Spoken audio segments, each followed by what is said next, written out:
여호와께서 모세에게 말씀하여 이르시되 이스라엘 자손에게 말하여 그들에게 이르라. 만일 어떤 사람의 아내가 탈선하여 남편에게 신의를 저버렸고 한 남자가 그 여자와 동침하였으나 그의 남편의 눈에 숨겨 드러나지 아니하였고 그 여자의 더러워진 일에 증인도 없고 그가 잡히지도 아니하였어도 그 남편이 의심이 생겨 그 아내를 의심하였는데 그의 아내가 더럽혀졌거나 또는 그 남편이 의심이 생겨 그 아내를 의심하였으나 그 아내가 더럽혀지지 아니하였든지 그의 아내를 데리고 제사장에게로 가서 그를 위하여 보리가루 10분의 1 에바를 헌물로 드리되 그것에 기름도 붓지 말고 유향도 두지 말라. 이는 의심의 소재요 죄악을 기억나게 하는 기억의 소재라. 제사장은 그 여인을 가까이 오게 하여 여호와 앞에 세우고 토기에 거룩한 물을 담고 성막 바닥에 티끌을 취하여 물에 넣고 여인을 여호와 앞에 세우고 그의 머리를 풀게 하고 기억나게 하는 소재물 곧 의심의 소재물을 그의 두 손에 두고 제사장은 저주가 되게 할 쓴물을 자기 손에 들고 여인에게 맹세하여 그에게 이르기를 내가 내 남편을 두고 탈선하여 다른 남자와 동침하여 더럽힌 일이 없으면 저주가 되게 하는 이 쓴물의 해독을 면하리라. 그러나 내가 내 남편을 두고 탈선하여 몸을 더럽혀서 내 남편 아닌 사람과 동침하였으면 제사장이 그 여인에게 저주의 맹세를 하게 하고 그 여인에게 말할지니라. 여호와께서 내 넓적다리가 마르고 내 배가 부어서 내가 내 백성 중에 저주거리 맹세거리가 되게 하실지라.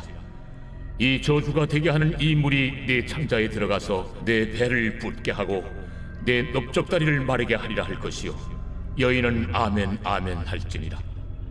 제사장이 저주의 말을 두루마리에 써서 그 글자를 그 쓴물에 빨아놓고 여인에게 그 저주가 되게 하는 쓴물을 마시게 할지니 그 저주가 되게 하는 물이 그의 속에 들어가서 쓰리라. 제사장이 먼저 그 여인의 손에서 의심의 소재물을 취하여 그 소재물을 여호와 앞에 흔들고 제단으로 가지고 가서 제사장은 그 소재물 중에서 한 쿰을 취하여 그 여자에게 기억나게 하는 소재물로 제단 위에 불사르고 그 후에 여인에게 그 물을 마시게 할지라. 그 물을 마시게 한 후에 만일 여인이 몸을 더럽혀서 그 남편에게 범죄하였으면 그 저주가 되게 하는 물이 그의 속에 들어가서 쓰게 되어 그의 배가 부으며 그의 넓적다리가 마르리니 그 여인이 그 백성 중에서 저주거리가 될 것이니라. 그러나 여인이 더럽힌 일이 없고 정결하면 해를 받지 않고 임신하리라. 이는 의심의 법이니 아내가 그의 남편을 두고 탈선하여 더럽힌 때나 또는 그 남편이 의심이 생겨서 자기 아내를 의심할 때에 여인을 여호와 앞에 두고 제사장이 이 법대로 행할 것이라. 남편은 무죄할 것이요 여인은 죄가 있으면 당하리라.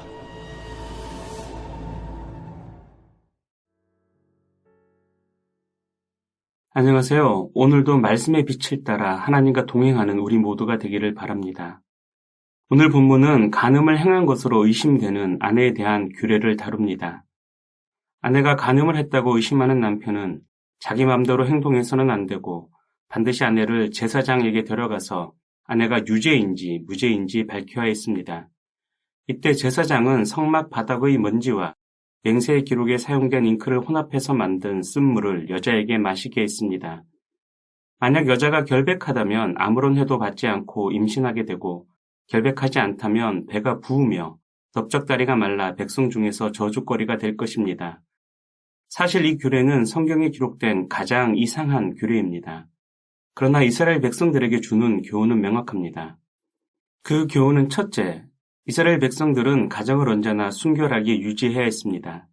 이를 위해서 이스라엘 백성들은 드러난 죄를 당연히 해결해야 했고 여기서 한 발 더 나아가 드러나지 않는 죄까지 밝혀서 해결해야 했습니다. 이때 대표적인 죄가 간음입니다.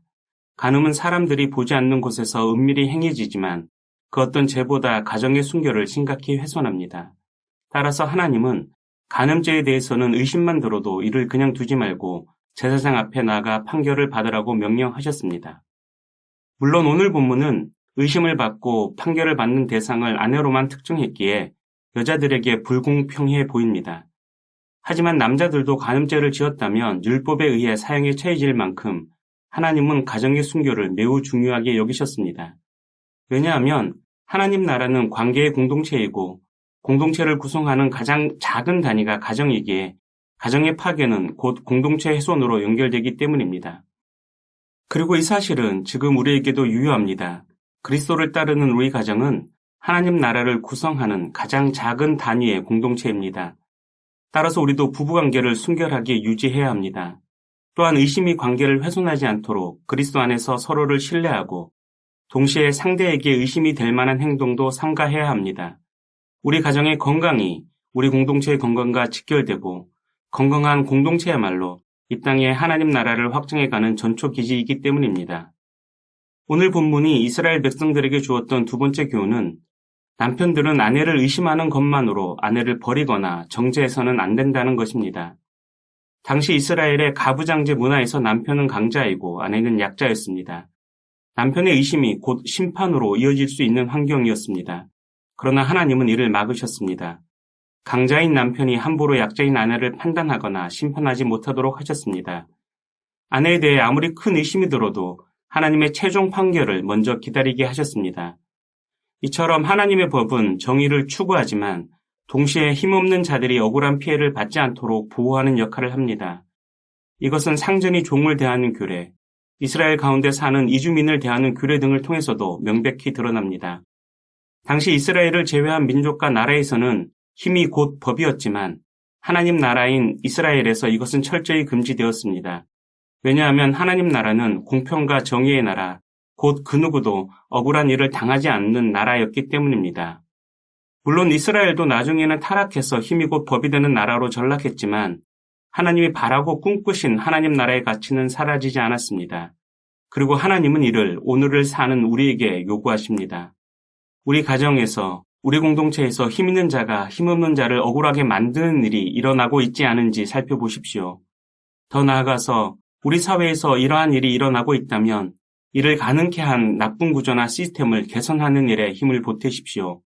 이것이 바로 하나님이 우리에게 바라시고 요구하시는 하나님 나라 운동입니다. 기도하겠습니다. 하나님, 우리가 하나님의 말씀을 쫓아 가정을 순결하게 유지하며 더 나아가서 순결한 공동체를 이루게 하옵소서. 동시에 공동체 안에서 억울함을 겪는 사람들이 없도록 마음을 쓰고 그들의 억울함을 풀어주는 노력도 할 수 있게 도와주옵소서. 예수님의 이름으로 기도합니다. 아멘.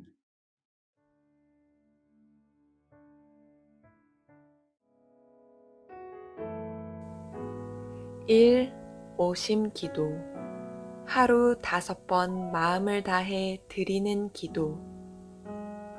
나는 죽었습니다. 제가 주인이 아니고 예수님이 저의 주인이십니다. 예수님은 십자가에서 죽으시고 부활하셨습니다. 부활하신 예수님을 가슴으로 만나서 따라가며 간증합니다. 사랑하는 가족과 함께 영광스러운 승리를 노래합니다.